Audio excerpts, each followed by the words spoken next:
যদি আপনাকে বলি যে আজ থেকে ৫,০০০ বছর আগে ভারতে এরম একটা অ্যাডভান্স শহর ছিল, যেখানে দুতলা তিনতলার মতো মাল্টি স্টোরেজ বিল্ডিং, ভালো ড্রেনেজ সিস্টেম, যেরকম আজকের দিনেও অনেক শহরে নেই, সেরকম অ্যাডভান্স ঘর বাড়ি ড্রেনেজ সিস্টেম ইত্যাদি ইত্যাদি ছিল, তাহলে কি আপনি মানবেন? হ্যাঁ, আমি কথা বলছি মহেঞ্জোদারো এর সম্বন্ধে। কিছুটা এরমই অ্যাডভান্স ছিল মহেঞ্জোদারো, যেটি ইন্ডাস ভ্যালি সিভিলাইজেশন বা যাকে আমরা সিন্ধু সভ্যতা বলে থাকি তার অন্তর্গত। যখন বেশিরভাগ দুনিয়াতে সভ্যতার বীজও পড়েনি, তখন এরকম একটা সভ্যতা যেখানে নিজের শহর বানিয়ে ফেলেছিল, সেটাই ছিল মহেঞ্জোদারো। নমস্কার, আমি রিতেশ। আপনি দেখছেন রিতিয়াস বেঙ্গলি ইউটিউব চ্যানেল, যেখানে আমরা সময়কে পাল্টে দেখি। আজকে আমরা কথা বলবো মহেঞ্জোদারো এর সম্বন্ধে। মহেঞ্জোদারো, যেটি একটি পার্ট ছিল সিন্ধু সভ্যতার অন্তর্গত, এই সিন্ধু নদীর তীরবর্তী প্রচুর সভ্যতা গড়ে উঠেছিল, প্রায় 50টা মতো, যার মধ্যে সবচেয়ে অ্যাডভান্স এবং মডার্ন ছিল হরপ্পা ও Mohenjodaro. Nowadays located in Sindh province of Pakistan near Indus river. যদিও মহেঞ্জোদারো সম্বন্ধে আমরা 1922-তে জানতে পারি, যখন আর্কিওলজিস্ট আর.ডি. ব্যানার্জি কিছু প্রুফস পাওয়ার পর এখানে এক্সকাভেশন করেন।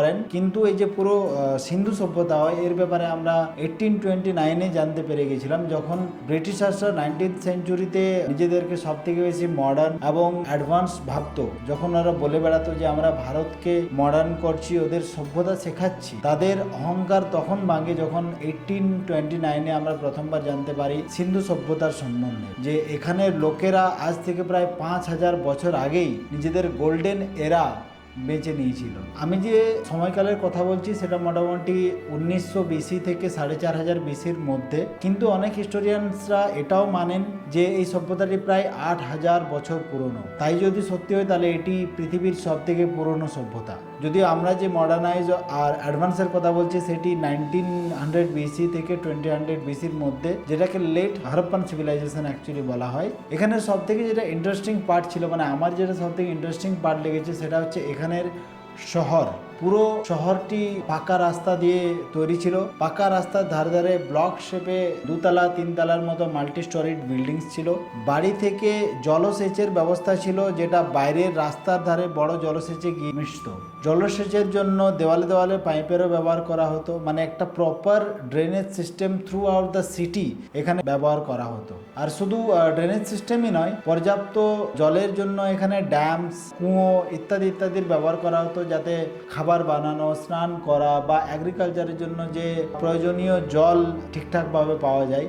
এবং শুধু কুয়ো নয়, ইনফ্যাক্ট এখানে একটা সুইমিং পুলও পাওয়া গেছে। এবার একটা সুইমিং পুল ছিল কিনা তা জানা নেই, বাট যেরকম সুইমিং পুল হয়, যেটার আয়তন ছিল প্রায় 897 স্কোয়ার ফিট এবং গভীরতা ছিল প্রায় 8 ফিট, এই সাইজের একটি বড় পুকুর পাওয়া গেছে, পাকা পুকুর যেরকম সুইমিং পুল হয়, যার ধারে কুয়ো পাওয়া গেছে, প্রপার জল যাতে এখানে পরিষ্কার জল সাপ্লাই করা যায় তার জন্য, এবং এর কর্নারে চেঞ্জিং রুম পর্যন্ত ছিল। তো অনেকেই মনে করেন এটি হয়তো পুকুর হয়ে থাকতে পারে, যেখানে এখানে লোকেরা স্নান করতেন, বা এটা একটা সুইমিং পুলও হয়ে থাকতে পারে, যেখানে হয়তো ওখানে এসে অ্যাক্টিভিটিস করা হতো। যদিও বাড়িতে বাড়িতে যেহেতু স্নানের ব্যবস্থা ছিলই, তাহলে হতে পারে এটা একটি সুইমিং পুলই ছিল।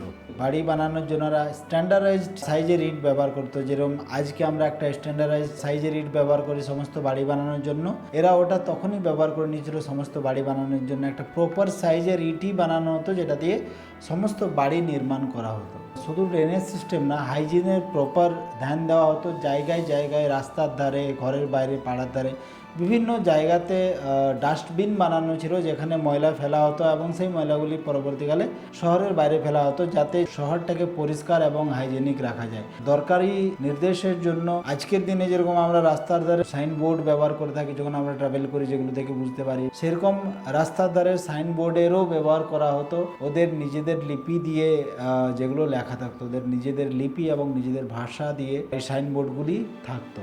বাট এত অ্যাডভান্স হওয়ার পরেও কোনো রাজমহল বা রাজা থাকার কিছু প্রুফস আমরা পাইনি। ইনফ্যাক্ট কোনো আর্মি বা কোনো অস্ত্র এসব কিছুও পাইনি, যে কারণে অনেক হিস্টোরিয়ানস মনে করেন যে হতে পারে এরা শান্তিপ্রিয় লোক ছিল, যাদের কাছে অস্ত্র বা আর্মি এরকম কিছু ছিল না, তো এক্সটার্নাল ইনভেডের কারণে, অ্যাটাকসের কারণে শেষ হয়ে গেছে বা ডিস্ট্রয় হয়ে গেছে।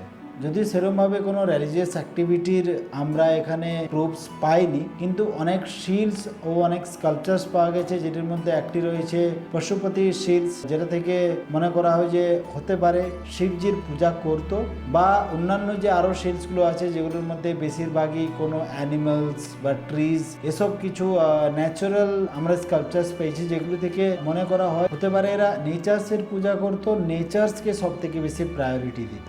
অ্যাগ্রিকালচারের সাথে সাথে আর্ট এবং ক্রাফটেও অনেক অ্যাডভান্স ছিল, অ্যাক্টিভিটিস ছিল, যেরকম আমরা সিলস পেয়েছি অনেক অ্যানিমেলস, ট্রিজ, যার মধ্যে একটি সিলস রয়েছে এক ডান্স করা নর্তকীর স্কাল্পচার্স রয়েছে, যেটি থেকে বোঝা যায় যে এখানে ড্যান্সের অ্যাক্টিভিটিস এবং মিউজিকেরও অ্যাক্টিভিটিস ছিল। তাছাড়াও কটনের ব্যবহার সব থেকে প্রথম হয়তো এখানেই হয়ে থেকেছে, এবং বিভিন্ন মেটালস গোল্ড, সিলভার, কপার এগুলোর ব্যবহারও এরা তখন জানতো এবং করতো। জীবন জীবিকার জন্য চাষবাস করে থাকতো, গম, জব, বিভিন্ন মশলা, ডাল ইত্যাদির চাষবাস করে থাকতো, যেগুলো দিয়ে জীবন জীবিকা করতো, এবং এগ্রিকালচারের সাথে সাথে পশুপালনও করা হতো। এটার একটা কালচার ছিল, ছাগল, উট, গরু এসবের পশুপালন করা হতো। ইনফ্যাক্ট গরুর গাড়িরও ব্যবহার করা হতো। আর শুধু এগ্রিকালচারই নয়, এগ্রিকালচারের সাথে সাথে ট্রেড এবং বিজনেসের একটা কালচার ছিল। ইনফ্যাক্ট শুধু নিজেদের মধ্যে বিজনেস নয়, এদের বিজনেস গ্লোবাল লেভেল পর্যন্ত ছিল। কারণ আমরা যে মেসোপটেমিয়া সভ্যতা জানি, সেই মেসোপটেমিয়া সভ্যতার মধ্যেও আমরা মহেঞ্জোদারো বা ইন্ডাস ভ্যালি সিভিলাইজেশনের বিভিন্ন সিলস বা বিভিন্ন স্কাল্পচার্স আমরা ওখানে পেয়েছি, যেগুলো দেখে মনে করা হয় ওদের সাথে এরা ট্রেড করতো গ্লোবাল লেভেলে, যেরকম এখন বিজনেস করা হয় সেরকম বিজনেস করতো। ইনফ্যাক্ট বিজনেস করার জন্য হতে পারে এরা কারেন্সিরও ব্যবহার করতো। এই যে আমরা শিলগুলি দেখি, হতে পারে এই শিলগুলি বা অন্য কোনো কারেন্সি এরা হয়তো তখনই ব্যবহার করে থেকেছে। কিন্তু এত কিছু জিনিস জানার পরেও এখনো অবধি আমরা ওদের ভাষা বা ওদের লিপি পড়ে উঠতে পারিনি বা জানতে পারিনি। যেরকমভাবে ইজিপশিয়ান সিভিলাইজেশনের লিপি আমরা আজ থেকে প্রায় 200 বছর আগে পড়তে পেরেছি, কারণ ওখানে একটা বড় পাথর পাওয়া গেছে, যে পাথরে ইজিপশিয়ান হাইরোগ্লিফের সাথে সাথে অ্যানসিয়েন্ট গ্রিক ল্যাঙ্গুয়েজেও লেখা ছিল, এবং সেটা থেকে আমরা ওটাকে ট্রান্সলেট করতে পেরেছি, এবং ওখান থেকে আমরা ওদের ভাষা পড়তে পেরেছি। বাট এখানে ওরম কোনো পাথর পাইনি যেটা থেকে পড়তে পারবো, বা আজ থেকে প্রায় 100 বারেরও বেশি ট্রাই করার পর, এটা নিয়ে রিসার্চ করার পরও এখনও কোনো হিস্টোরিয়ানস এটাকে পড়তে পারেননি। তাই আমরা এদের ভাষা, লিপি বুঝতে পারিনি। কিন্তু লিপি বুঝতে না পারলেও, পড়তে না পারলেও অনেক কিছু জিনিস আমরা জানতে পেরেছি, যেরকম এরা রাইট টু লেফট লিখতো। এদের প্রায় 400টি মতো লিপি ছিল। আমাদের যেরকম ইংলিশে অ্যালফাবেটস আছে 26টি, বা বাংলাতে যেমন ক খ গ ঘ আছে, এগুলো আমরা জানতে পেরেছি, যেগুলো আলাদা আলাদা সিলস বা আলাদা আলাদা স্কাল্পচার্স বা বিভিন্ন জায়গাতে যেসব লেখা ছিল, সেই লেখাগুলো থেকে কালেক্ট করে করে করে করে কাউন্ট করা হয়েছে যে প্রায় 400টি মতো লিপি এদের ভাষাতে ছিল। কিন্তু এসব কিছু জেনেও আমরা এখনো ওদের ভাষা বা ওদের লিপিকে ডিকোড করতে পারিনি। কিন্তু যদি এতটাই অ্যাডভান্স, এতটাই মডার্ন এবং এতটাই সেই সময় এডুকেটেড ছিল, তাহলে কি হয়েছিল যে সভ্যতা এক সময় এসে ডিস্ট্রয় হয়ে গেছিল, শেষ হয়ে গেছিল? এটার ক্লিয়ার কিছু অ্যান্সার তো আমরা পাইনি। এটা একটা ডিবেটেবল টপিক, অনেক হিস্টোরিয়ানস অনেক কিছু মনে করেন, বাট মোটামুটি আমরা জানতে পেরেছি যে 1300 বিসি থেকে 1900 বিসির মধ্যে সভ্যতাটি ডিস্ট্রয় হয়, যার একটি মূল কারণ হতে পারে ফ্লাড। মহেঞ্জোদারোতে প্রায় 9 বারেরও বেশি ফ্লাড হয়েছিল, এবং ভালো জলসেচের ব্যবস্থা হওয়ার কারণে সেগুলোকে এরা বারবার দাঁড়িয়ে উঠেছিল, কিন্তু হয়তো পরবর্তীকালে প্রপার মেনটেনেন্স না হওয়ার কারণে, বা ফ্লাড এরম লেভেলে এসেছিল যে তারা আর সামলাতে পারেনি, সেই কারণে হয়তো এই জায়গাটি ধ্বংস হয়ে গিয়েছিল। এটি একটি কারণ হতে পারে। অনেকে মনে করেন যে ক্লাইমেট চেঞ্জ একটি বড় কারণ হতে পারে, যে ওভার দ্য টাইম এমন একটা সময় এসেছিল যেখানে খরা হয়ে গেছিলো, সমস্ত জায়গা শুকিয়ে গিয়েছিলো, ড্যামস, নদী বা কুয়ো শুকিয়ে গিয়েছিলো, এবং পর্যাপ্ত জলের অভাবে প্রচুর মানুষ হয়তো মারা গেছেন, এবং অনেক মানুষ হয়তো অন্য জায়গাতে মাইগ্রেট করে গেছেন। এগুলির মধ্যে যদি না হয়, তাহলে যেটি একটা সব থেকে বড় কারণ সেটি হতে পারে আর্থকুয়েক, ভূমিকম্প একটা অনেক বড় কারণ হতে পারে, এবং ভূমিকম্প ছাড়াও মহামারী হতে পারে এখানের ধ্বংসের একটি অনেক বড় কারণ। এরম লেভেলে কিছু একটা মহামারী এসেছিল, যেটার জন্য ওখানে যে প্রচুর লোক আস্তে আস্তে করে সবাই মারা গেছেন, তারপর সভ্যতাটি হয়তো ধ্বংস হয়ে গেছে। এবং মহামারী ছাড়াও এখানে আরও একটি কারণ হতে পারে এক্সটার্নাল ইনভেড। যেহেতু আমরা এখানে এখানে কোনো রাজা বা কোনো আর্মির প্রুফস পায়নি, তো হতে পারে বাইরে থেকে অন্য কোনো সভ্যতা এসে ওদেরকে অ্যাটাক করেছিল, যে কারণে বহু মানুষ হয়তো এখানে মারা গেছে, এবং যারা মারা যায়নি তারা হয়তো ভয়ে অন্য কোনো জায়গাতে মাইগ্রেট করে গেছে, যে কারণে এই জায়গাটি পরে এরকম ইতিহাস হয়ে রয়ে গেছে। এই ছিল মহেঞ্জোদারো মোটামুটি ইতিহাস। থ্যাংকস ফর ওয়াচিং দ্য ভিডিওটি ইনফরমেটিভ লাগলে আপনারা অবশ্যই আমাদের চ্যানেলের সাথে জুড়ে থাকুন। আমরা চেষ্টা করি ফিউচারে আরও এরকম ইনফরমেটিভ ভিডিও নিয়ে আসার জন্য।